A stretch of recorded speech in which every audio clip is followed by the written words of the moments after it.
Hello, how's it going? It's Sammy, and today I wanted to talk to you about some old school favorites and maybe not so favorite, but books I'd like to recommend.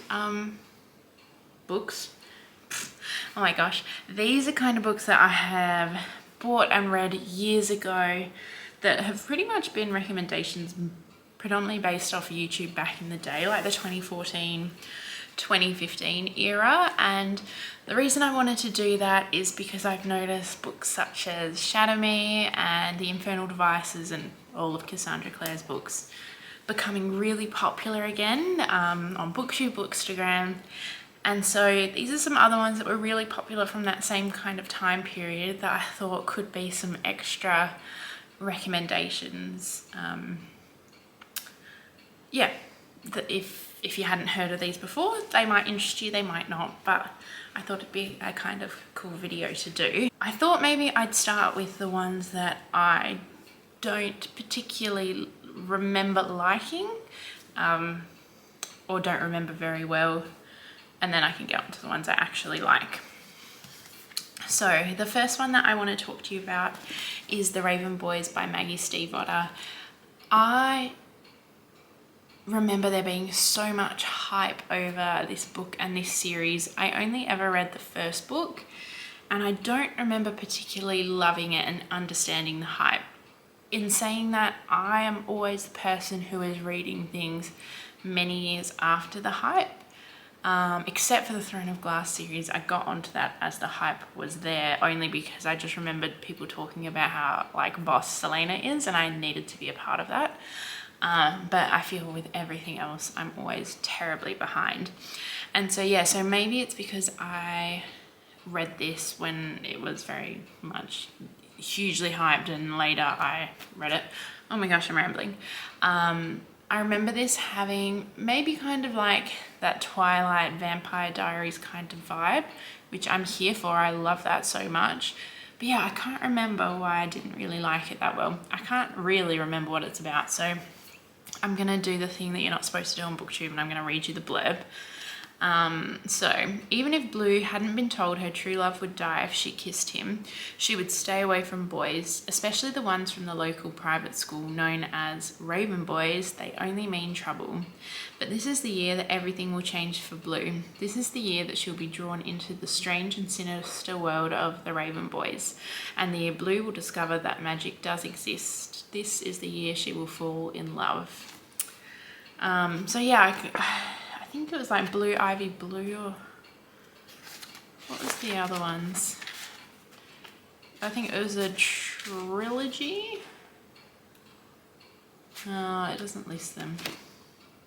It doesn't list them, but yeah, I'm pretty sure it was a trilogy. And yeah, I just always remember loving the author's name, Maggie Stiefvater. I don't know, I just think it's just a punchy kind of name. I really like it. The next one that I want to talk to you about is actually not a series, but it's kind of the thing that's set in the same world. And that is, I don't know if the world has a name, but it's Lola and the Boy Next Door, Isla and the Happily Ever After, and Anna and the French Kiss. I only read Anna and the French Kiss, and I had bought this as a set because I thought these covers were beautiful. I'm pretty sure this is like I remember not liking Anna and the French Kiss. This was set in France, and the guy, Etienne, I don't know how to say that authentically in French, but I remember him being really annoying, or I just didn't get him. But this is the kind of thing, if you liked like The Summer I Turned Pretty, To All I Loved Before, or I forgot that other author's name. Anyway, if you like that kind of thing, I believe you would really like this series. Like I said, I only tried this one, and it wasn't my favorite, but they're cute little YA romances potentially, so might be worth giving a go if you like those kind of books. Yeah, I should try the other ones. I just remember this being the most popular at the time, and that's why I read it. Maybe I should revisit them. Okay, and on to the books that I actually really liked. The first one that I want to talk to you about is, I don't have the first book here because I lent it to my sister-in-law, but this is the second book. The first book is called The Name of the Wind, and it's by Patrick Rothfuss. Now, I am not a big just fantasy reader. I'm very much a romantasy reader, but this book and this series is just so incredible. If you kind of like the Final Empire, the Brandon Sanderson kind of series, you will probably really like this. The very frustrating thing is that this is an incomplete series, and I think it's been more than 12 years between this and we're still waiting for book 3 to come out. I believe, from what I've heard, and I don't know for sure, but I believe Patrick Rothfuss is quite anxious about finishing the series. He's created such a huge world, and from what I understand, I don't believe or what's been said is that he doesn't know how to wrap it up in just a third book, which I would have more than one book to finish this off if that is what is needed. It is so good. So basically this is so hard to explain. We essentially start in the middle of the nowhere, this character called the Chronicler going to a pub or an inn, and he meets this character called Coat, and is his name Coat to start with? I think it's Coat to start with. I always think I pronounce this wrong. I've listened to the audiobooks, which is now confusing me. But yeah, he meets this person called Coat, and he is just uninteresting, unimpressive. He's just this barkeep, essentially. But very quickly you find out or realize that he is not just a barkeep. He is actually one of the most important magic wielders. There's just stories about him all across the lands, and you don't quite understand how he's gone from being that huge character to now being this barkeep in the middle of nowhere, keeping to himself. Someone who's kind of dimmed in a way, like the spark of him is not there anymore. And so the chronicler gets him to start relaying his life story, and you start with him as a kid, and then you go through him through university, and there's all little tidbits on the back of the books. I don't want to read what's on the back of the second one to spoil it for you, but there's little things that you kind of tick off as you're going through the story, and you're just like, well, it's called the King Killer Chronicles, and he hasn't killed a king yet in what I have read, so I'm so intrigued as to when and how and why that happens. But yeah, it's just the resilience of him as a kid, and then he somehow manages to get himself into a really exclusive university for magic wielding, and he's just very talented and good at everything that he kind of does. I'm not explaining this so well because there's just so much magic about it, not just the magic in the story, but it's just such a magical series in general. But yeah, a lot of it you're kept in the dark, and you're just not there's an overarching story happening, but we're not getting far into that yet. Oh, baby's moving. Legs are in the air. Sorry, the beeping is the monitor. She's not been sleeping much today. I thought she might have a good big sleep during this couple hours, but apparently not. But anyway, that's okay. She's settled now. Yeah, there's this whole overarching story that we've only really gotten small snippets of, and I just don't know if there's something that he's going to contribute to in that overarching story as the older man that he is now, or whether it's just his life that's being chronicled. I'm just so confused, and I need answers. And for a long time, I would go on Reddit and look at all the theories. This is such a tangent, I'm so sorry. But just to get some void filled.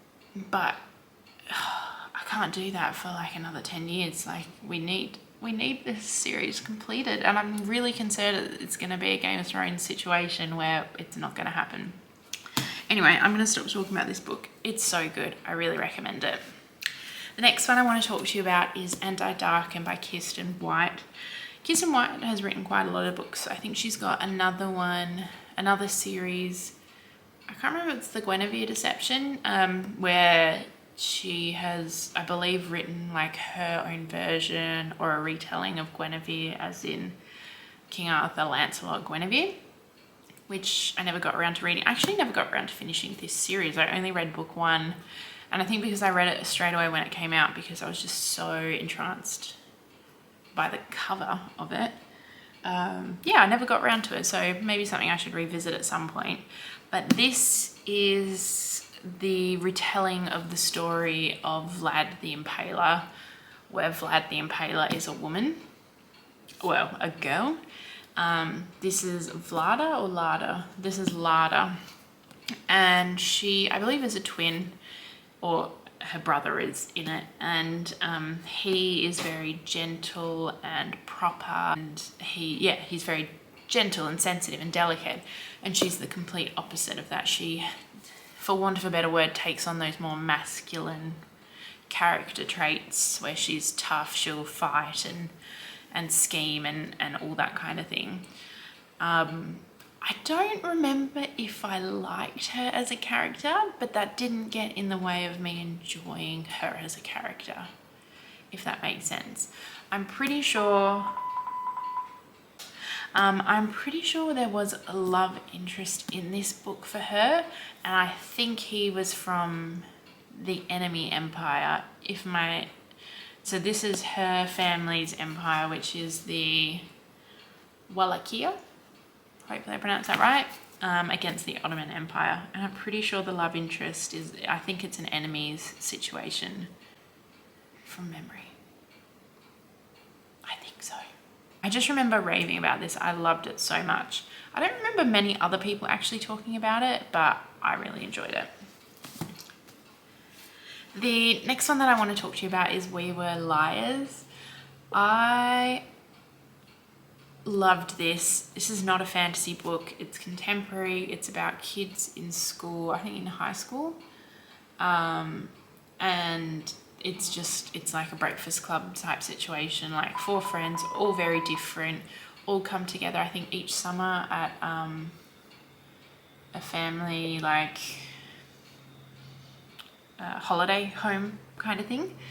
And you kind of are going back to them in the summer holiday, and then following the character or the characters, I think following the main character the year, and it's going back and forth with her memories of the holiday and then her in real life. I think something like that.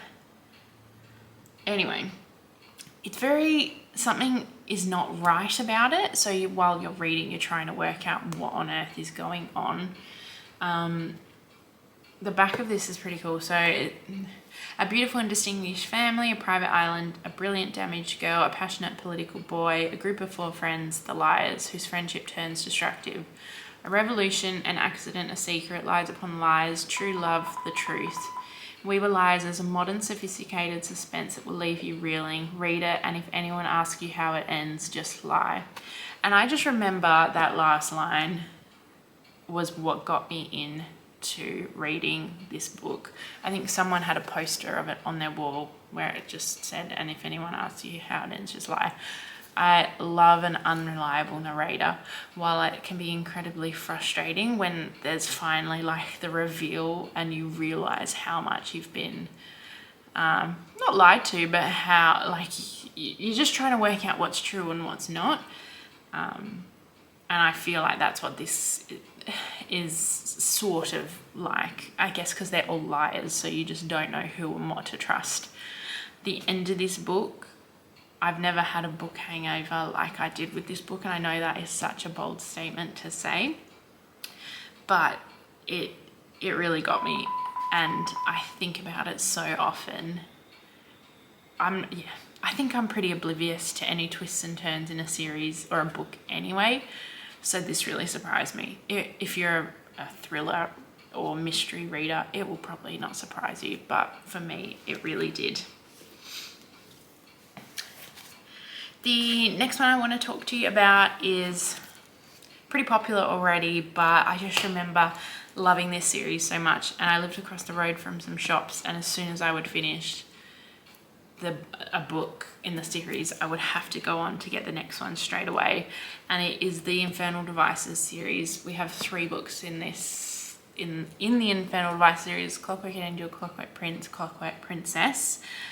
And I just remember loving these, being so addicted to these so much. Cassandra Clare, I need to get into her stuff as an adult. It's just so hard because I didn't read any of the City of Bones. This is the only series of hers I've read. I didn't do any of the Mortal Instruments, so I'm kind of just like, do I need to go back and do them all before I do like the Dark Artifices or whatever the new series are? Yeah, I don't know. But this is just, you're following Tessa, who's our main character, and I don't actually remember a lot about the story itself. I just remember there being the love triangle to rival Jacob, Edward and Bella of the time. That's what I remember feeling. And I don't remember being able to choose in the love triangle. I think I loved them both equally, so I understood poor Tessa's difficulties in choosing.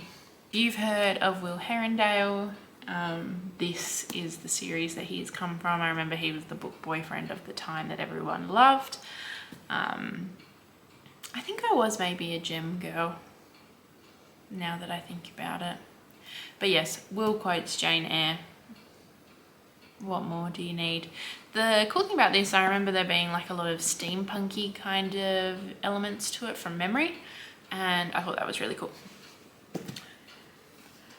The next book I want to talk to you about is Fangirl by Rainbow Rowell. Rainbow Rowell was that author of the time. I don't even know who to compare her to, but she did a lot of young contemporary romances. She actually did some adult contemporary romance as well that I never read. I just read 2 of her like high school, university romance, and that was Fangirl and Eleanor and Park. And I believe Eleanor and Park was a lot more popular at the time. I did have a copy, but I lent it to a friend and it got a bit water damaged,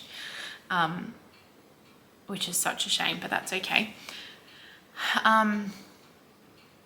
But this book, I think I just found Kath and her situation so relatable. In parts, Kath is very introverted. She actually has a twin who, from memory, is a lot more outgoing. They're at university, and the twin is kind of finding herself a bit more and kind of starts going off and doing her own thing. And so Kath, to fill her time doing what she loves, is she writes fan fiction. And so the fan fiction that she writes is essentially of Draco and Harry, if they were in a romance. But it was like the world was inspired by Harry Potter. Like it was, she didn't just say it was Harry and Draco. I think it was Baz and Simon.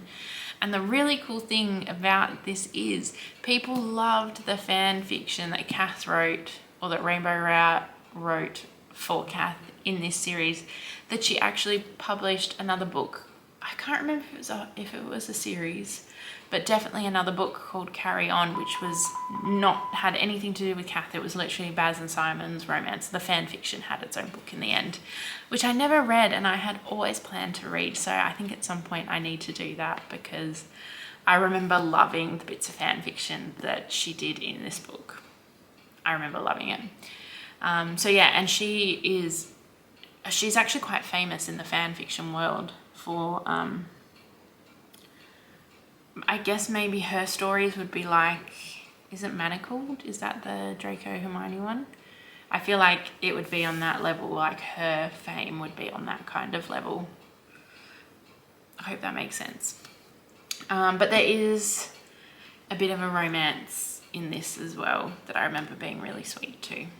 But I just remember loving the fan fiction aspect of it. The last book that I want to talk to you about is one that definitely had its popularity. It had a film made as well, and that was The Girl with the Dragon Tattoo by Stieg Larsson.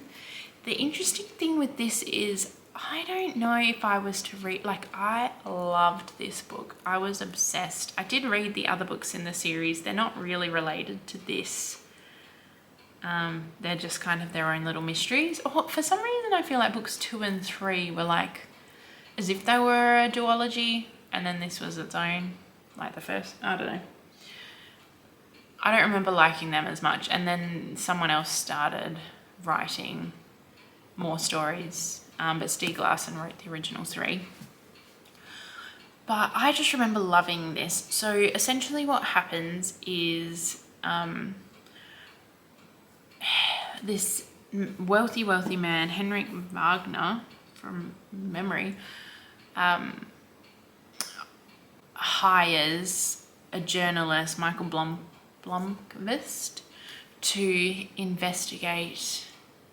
For some reason I thought it was his potential murder, but I think it was actually a murder in history, but he believes one of his family members committed that murder. Actually, now that I think about it, parts of the end of the film are coming back to me. Anyway, so yeah, he thinks one of his family members committed the murder, and so he's hired this journalist for whatever reason. I don't know why he's hiring a journalist. I don't know if he didn't trust the law enforcement to essentially work out which of his family committed it. So he starts getting invited to the family gatherings, and from memory, the family are all a bit odd and very strange. The family kind of had that, like, and this could be just because it's Christopher Plummer. Was he the one in both of them? Maybe not, but like Knives Out kind of vibe. And then somehow the character, the amazing Lisbeth Salander, gets drawn into this. Mikhail Blomqvist, he is like useless with technology, blah, blah, blah. She's the complete opposite. She's like a hacker extraordinaire and somehow helps him to investigate this crime. She is very like solo. She doesn't like people. She doesn't trust anyone. She is part of like the foster, I think, system. And she's been treated really cruelly through that. So has no trust, but then somehow comes to trust Mikhail, and yeah, they go about trying to solve this murder from history together. But yeah, I think if I was to read this today, like check the trigger warnings. I don't think it is something I would necessarily enjoy. I think I'd find some of the scenes quite confronting. But I remember the mystery side of it. I feel like I'd probably like that, but I'm not a huge mystery reader, so that could be why I really liked it. But yeah, that is the last book that I wanted to talk to you about. I hope this was an okay idea, and hopefully you have found something in here that you might like to try at some point in time next. Yeah, if you do, please let me know, or if you have already read any of these, I'd love to know what you think. I think if I had to recommend just one and put all my eggs into one basket, I would probably recommend The Name of the Wind. Oh, I forgot to talk about the magic system in that book too. It's got a really cool magic system. So anyway, that is all from me. I will see you next time. Bye.